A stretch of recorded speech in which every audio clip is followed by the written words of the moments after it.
Hi, I'm Dr. Brian Thomas at the Institute for Creation Research, and I'm looking at a laptop with a YouTube queued up. This is some sort of interview. Looks like it says Joe Rogan and Mel Gibson. He looks like Mel Gibson, and I've been told that this is a fun interview. It looks like it's zoomed up to a little over an hour into the interview, and someone said, "You haven't seen that yet?" So I'm gonna see it now, or at least this part, and they queued it up for me so I could see what this. So my first time to see what's happening with this interview between these guys. So let's watch this. So what are your thoughts on evolution? Wow. Okay, that's huge right there. What an open, people have written books, people have had careers on their thoughts on evolution. And that puts a lot on a guest. If I was sitting there, if I was the host, which I've been here on our podcast, I don't know if I could go with that. What are your thoughts on evolution? Because it's just so open-ended anyways.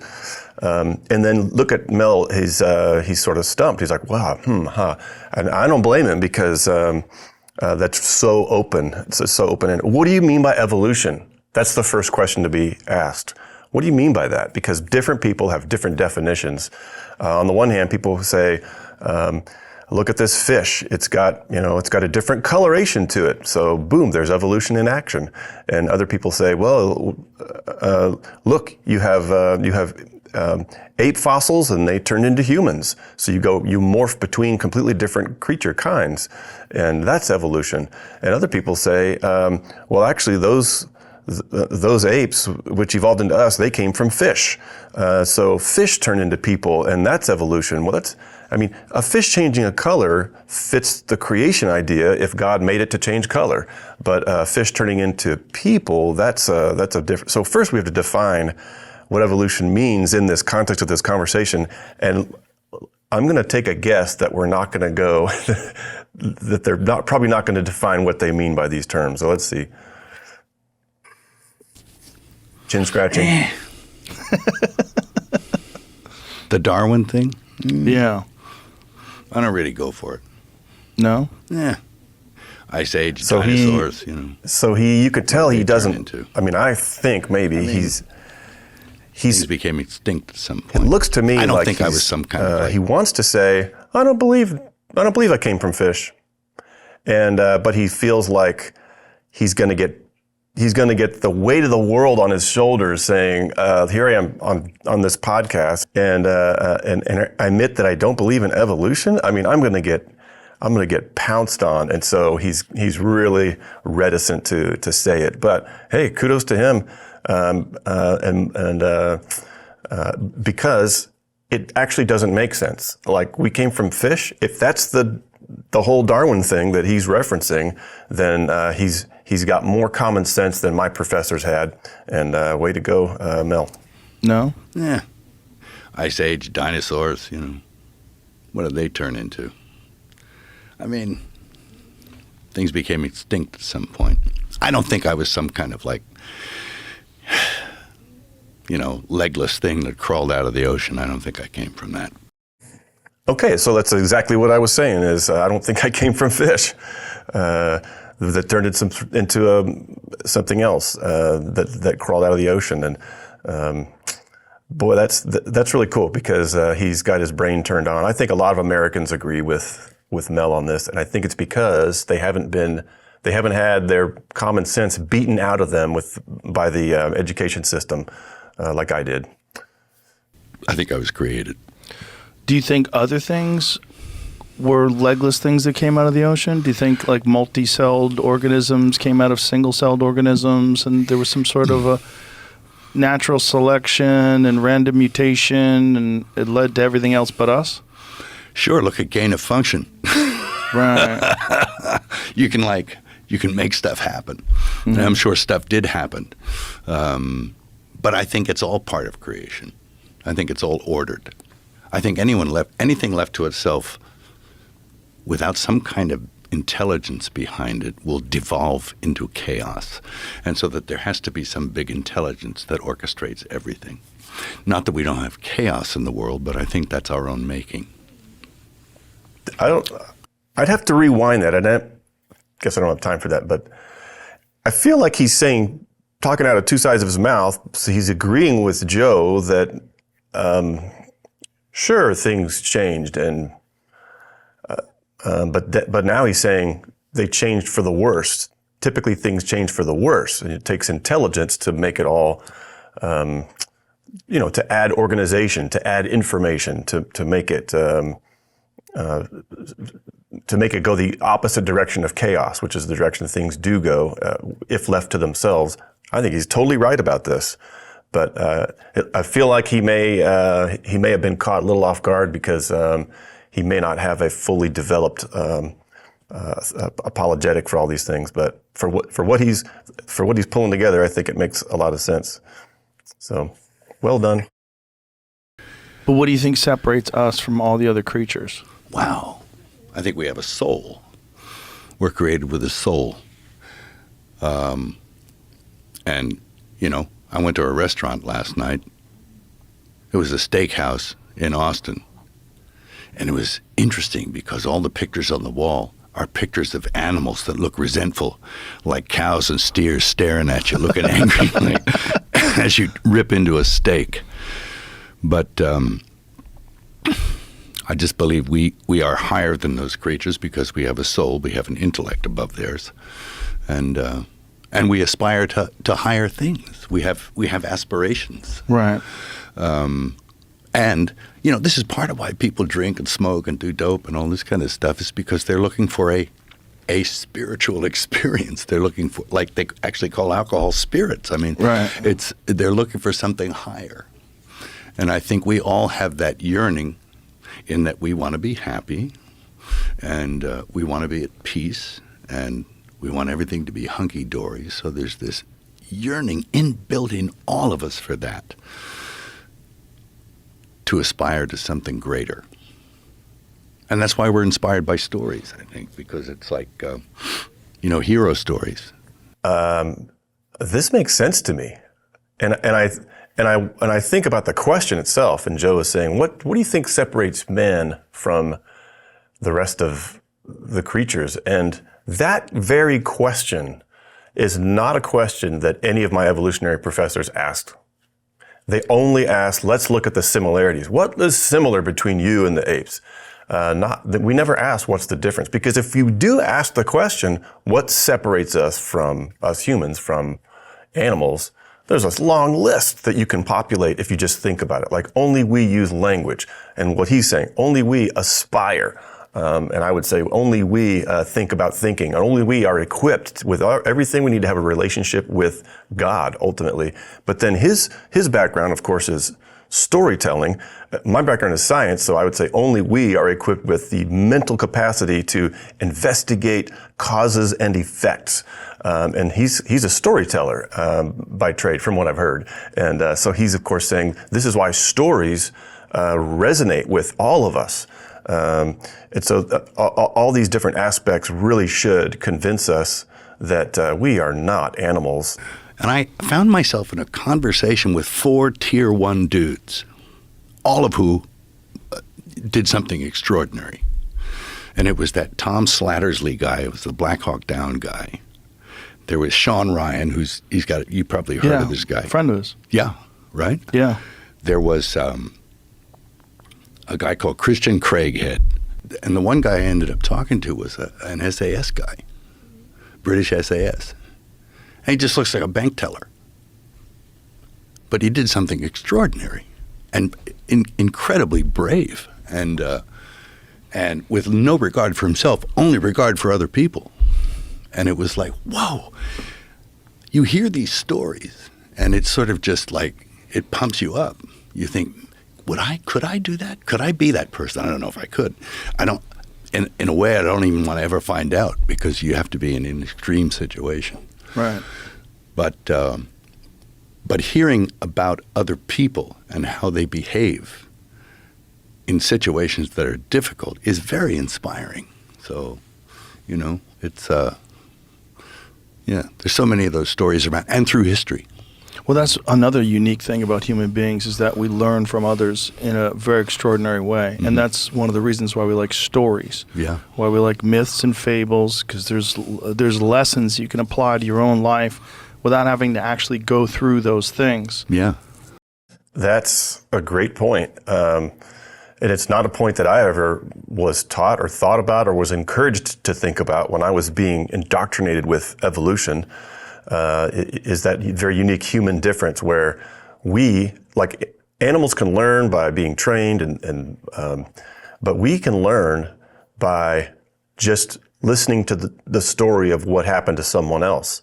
And then we can go, I don't want that to happen to me, so we change our behavior based on their situation. So we have this amazing capacity for imagination. We can imagine what they've been through as we're hearing the story, and then that can impact, and we can learn from that, which is, I think, part of why God used something like a Bible to tell us tons and tons of stories, because we can learn from the lives that are described in the Bible. We can learn how we are sinners, and what did sinners do in the past to try to make themselves right with God, and that didn't work. But what about the people who just said, God, I can't do this anymore. Will you rescue me? Those people are in the Bible. And then God, of course, is always thrilled when someone has that attitude. So we can learn from their stories. They're in the Bible. And God built that ability to learn from others' stories into every one of us who's healthy. And then he went ahead and built the Bible to communicate with us what he expects, what he appreciates, and why we're on this planet. So that's what I would dovetail, that into this conversation. But really deep thinking and really insightful thinking here, I think. Well, that's right. I made a film about that guy, Desmond Doss. I don't know if you saw it. It was like Hacksaw Ridge. It was this film, and it was about a medic who figured, so much killing going on, he's going to go into the battlefield and save lives. And he didn't have a weapon. And he was in the worst place on earth. And he got a Congressional Medal of Honor because he kept going in to the worst place possible and dragging wounded guys out with no regard for himself. I mean, who does that kind of stuff? Right. And over again. He didn't just do it once. He did it hundreds of times. So he's talking about altruism, which so altruism is like what he's saying here. Stories. He just told how he met these amazing guys who did amazing altruistic things where they went in with no regard to their own safety or well-being or health, and they went in entirely for someone else, to rescue someone else. And now he's so inspired by those stories that he even says he made a movie, Hacksaw Ridge, about Desmond Doss, who did that over and over. And so I think in the back of his mind, he's got to be, it's not made explicit here, but isn't that the exact opposite of Darwinism? Because he started off saying, yeah, the whole Darwin thing, I don't buy it, because we don't act always entirely in our own interest. And so Darwinism is supposed to work the way Joe just said, with natural selection of mutations. And that would be, what is selecting? Nature's supposedly selecting. And what's it select? It's actually deselecting by killing off the unfit. So in order to not be killed off, you have to survive by adapting and kill off all your competition, and that supposed competition is the mechanism that Darwin proposed, and everyone bought it, but it doesn't actually describe what we actually see in the world of animals or plants, and certainly not the world of humans, where we have examples of altruism. So I think maybe in the back of Mel's mind, he's thinking, this doesn't fit the Darwinian philosophy of survival of the fittest, because we have people who are not just trying to survive, we have people who are trying to save. And that must reflect us being made not in the image of apes, but in the image of God. I think that's maybe in the back of his mind. I just thought maybe I'd throw that out there to see if that clarifies what could be going on between his ears. He did it hundreds of times. He finally got, hit with shrapnel and a bunch of other stuff, but he lived to be an old man. But wow. And it was just pure faith. When back to this idea of evolution. So do you believe that evolution exists in animals? Or do you think there's some sort of a natural selection process, or do you think that it is all intelligent design? Well, I think everything was created, right? And maybe things do move on and adapt and change through time, but I think that that's a function of an intelligence also. And Wow. I mean, look at the fires in L.A., you know. So do I.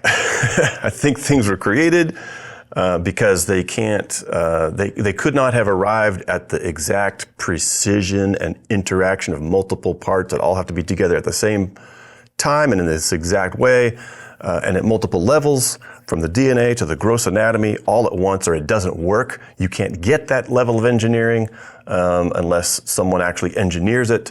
He agrees with that. And then creatures change through time. And then Joe is saying, do you believe that those changes happen by natural selection? And in other words, is nature doing this? Is nature the one that's the entity that we're supposed to attribute these adaptations to? And then Mel is saying, no, I think these creatures do change, and I think they change because in the original creation, God made them able to change. Now, the questions that need to be filled in from that are, if you go with that philosophy of creatures, by and large, changing by internal designed to change, which is what we at the Institute for Creation Research strongly emphasize nowadays. If you go with that, then that opens up a whole new realm of research questions, which we're working on here, like which attributes change? How far can an attribute or a creature feature get adjusted before it bumps into it's too big or too small or too weak or too thick or whatever, to where it can no longer do its function. So there's all these adjustments, but what are the limits of those adjustments and how they interact with the other features of the body?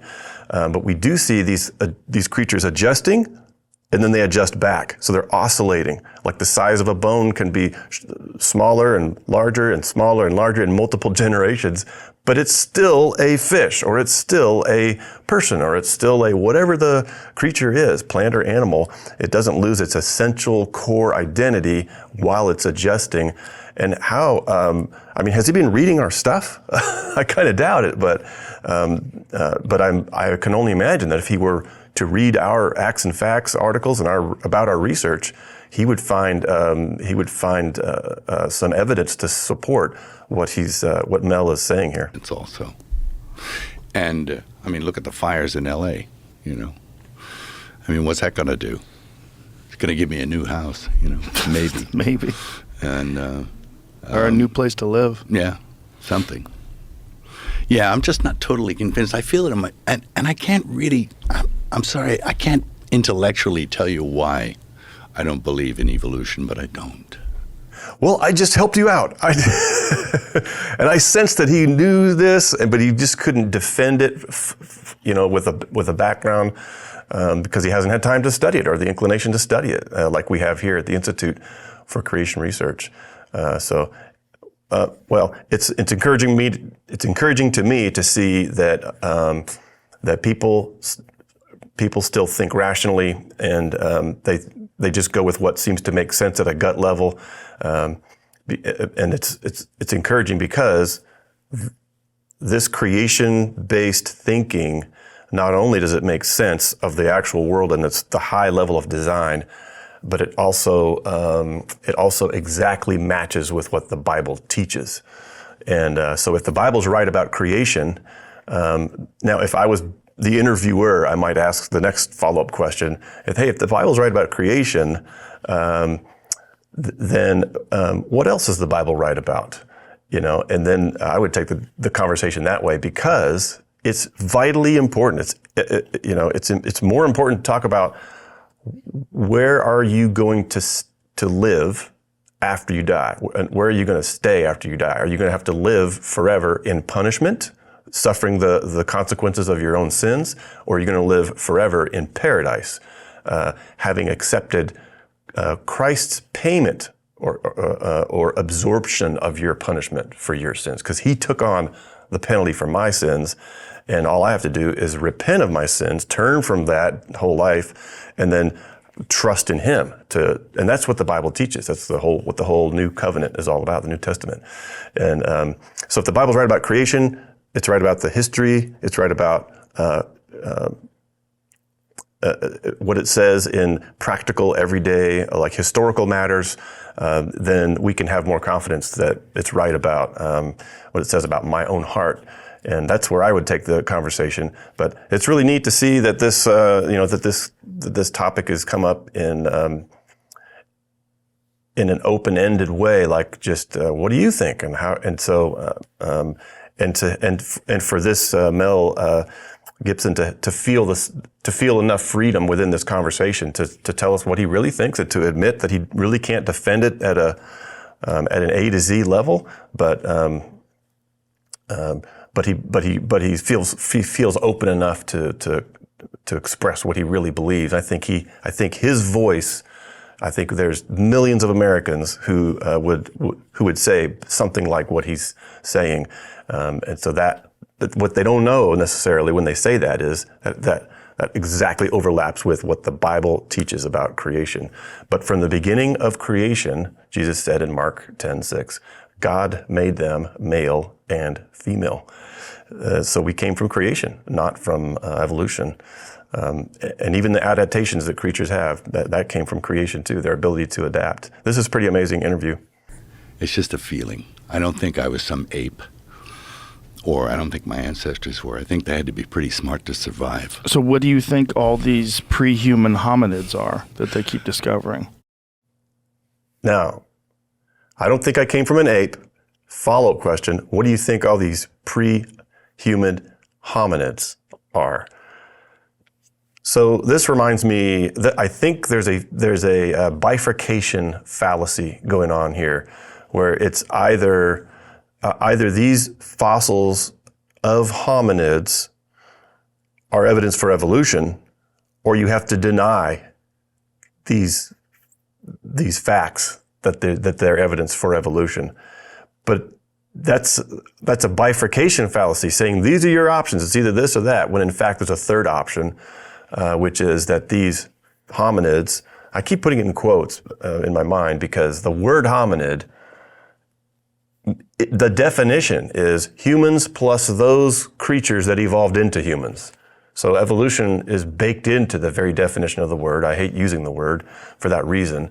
And when we look at the proposed hominids, every single one of them falls into a third option category, which is not a hominid in the sense of evolving into humans, but actually either an ape or a human or a fraud or an illegitimate mixture of actual ape parts with actual human parts brought together where they don't belong. So if that's the case, and it is, then there are no pre-human hominids. In other words, there's no actual evidence of fossils that led up to humans in some sort of evolutionary sense. But so, in other words, if I was asked this question, so how do you explain all this evidence for evolution? I would get back to questioning the presumption that's baked into the question. In other words, I would have to ask back, what evidence? Which hominid are you talking about? And then we could go from there. So let's see what Mel says in response. Right. Or some of the other human-like creatures that never made it, like Denisovans, Neanderthals.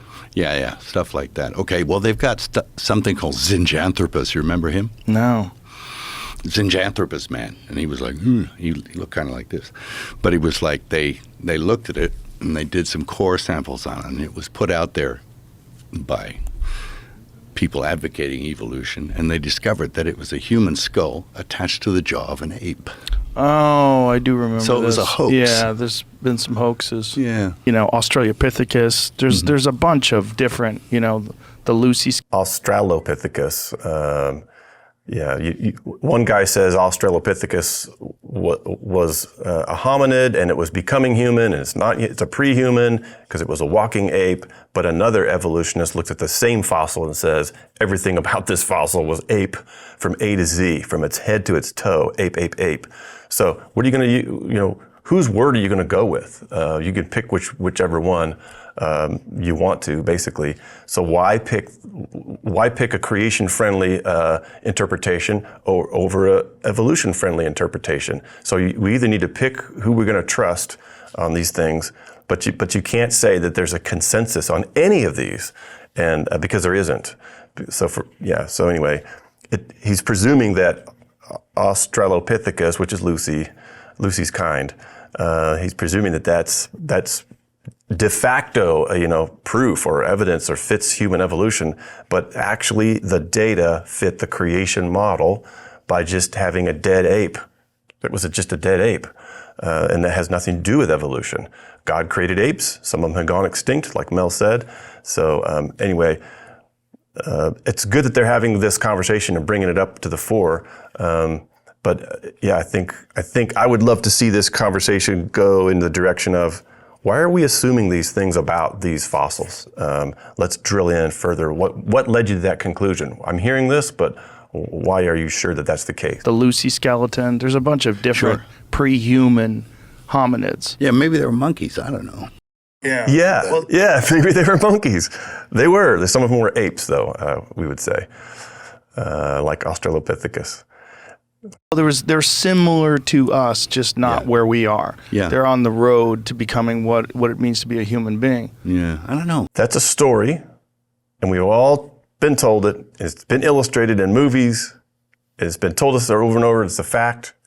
But again, you go to each of these examples, and it always fits either extinct ape, it's just an ape, or it's an extinct human, or it's an illegitimate mixture of human parts and ape parts. Or sometimes they have ape parts with a human tool, and they say, well, this ape was using a tool. We don't have any physical evidence that it was becoming human, but we have evidence that it was thinking more like a human because it was using tools. No, it wasn't.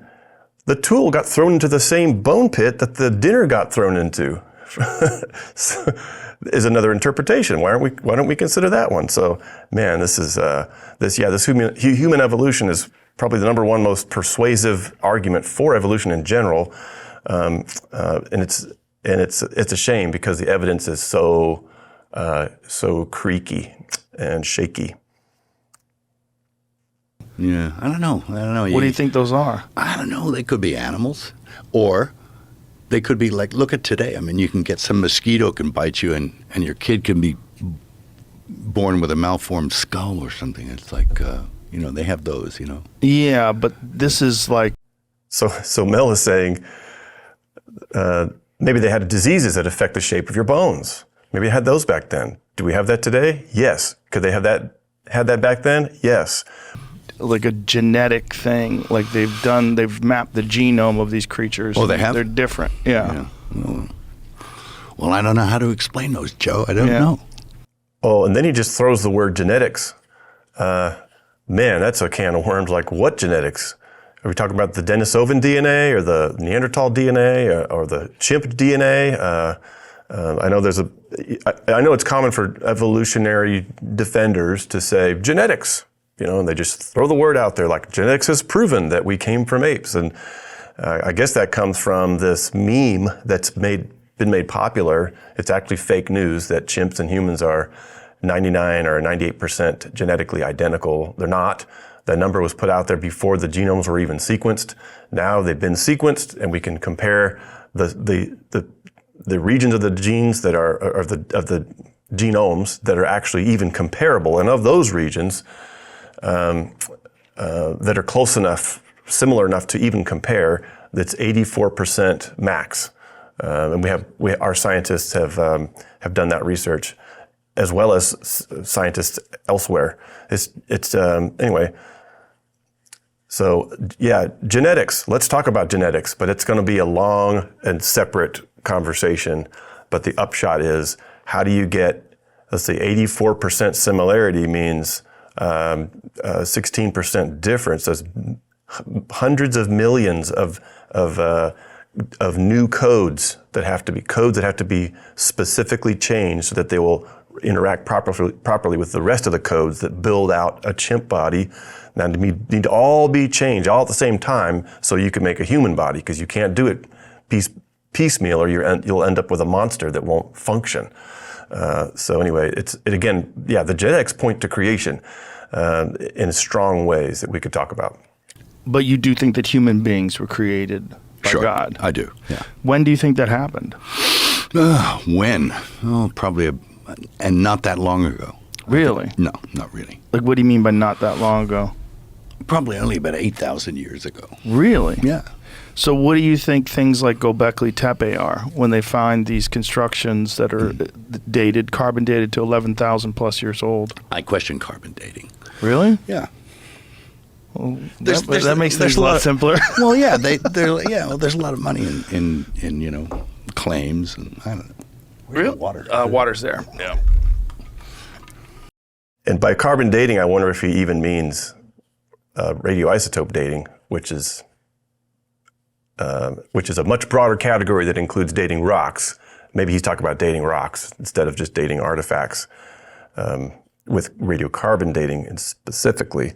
Well, carbon dating seems to be pretty rock solid studies. Yeah. I mean, the science behind radiocarbon dating and detecting carbon isotopes. It's like, that's pretty legit.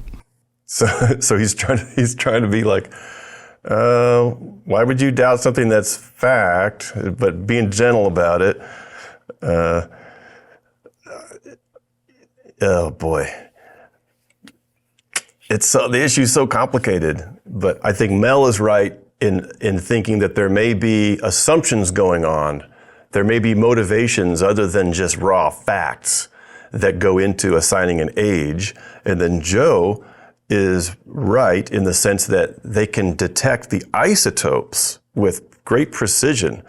But what neither of them are, I think, maybe connecting is that, you can detect isotopes, Joe, and you can get the exact isotope ratio. I mean, precise down to the 0.0000 whatever, 10,000th level, and it's so you can get therefore a very accurate measurement of the ratio of carbon 13 to 14 to 12. That you measure all three of those when you do carbon dating.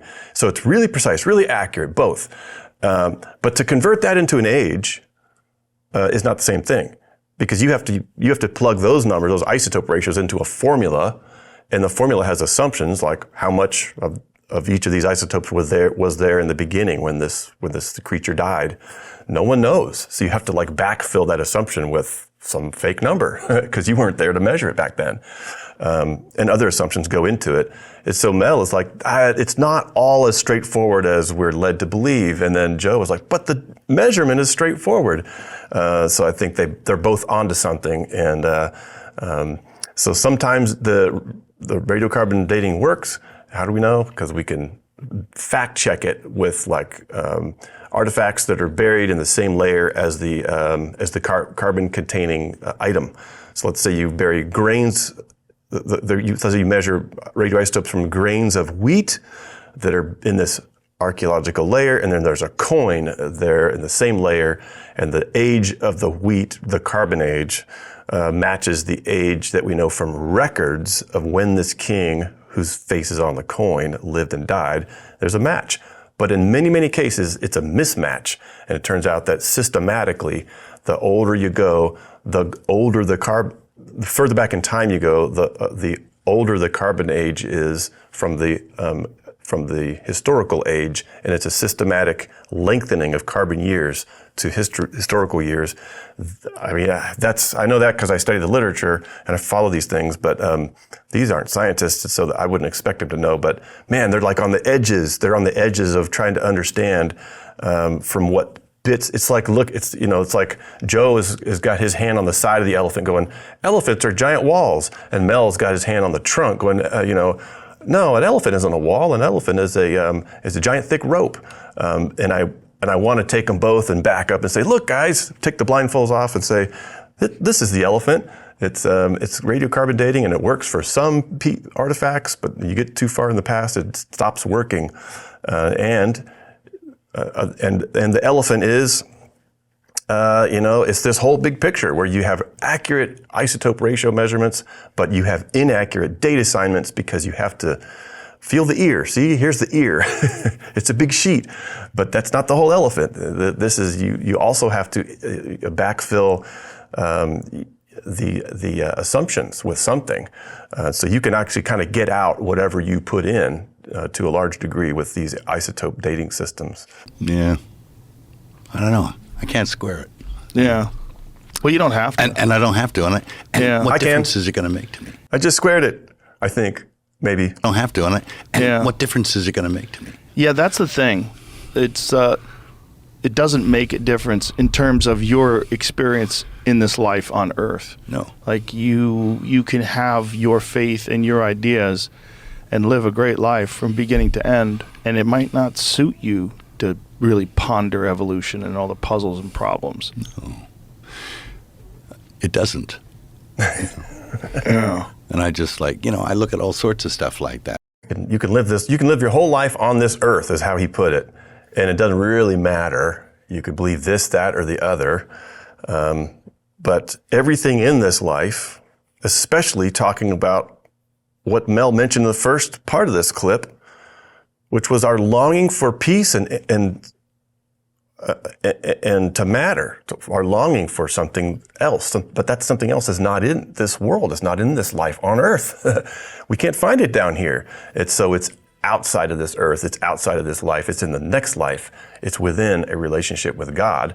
And evolution does matter to that, because if we came from apes over eons of death, then we did not come from Adam instantaneously. And then the Bible's wrong. If the Bible's wrong about history, then we don't have to pay any attention to what it says. But if the Bible is right about history, and we did come from a creator who handcrafted the first one of us and then breathed into his nostrils the breath of life, then we are accountable to him for our wrongdoings. And then we have to be made right with him, if that's even possible. And he made a way. And so the Bible tells us the way, and the way is through his son, the Lord Jesus Christ, who paid our penalty, went to the cross and bore our penalty there, and then rose from the dead so that we could have what? Everlasting life. For God so loved the world that he gave his one and only son, so that whoever believes in him, stop believing in yourself, believe in him, then you have everlasting life. Not in this world, life on this earth. It's about life in the next world. So that's why we think this is a great conversation, and I think the whole interview should have been about this. I don't know what else they talked about, but to get it right about where you came from means you're on the right track to getting it right about where you're going.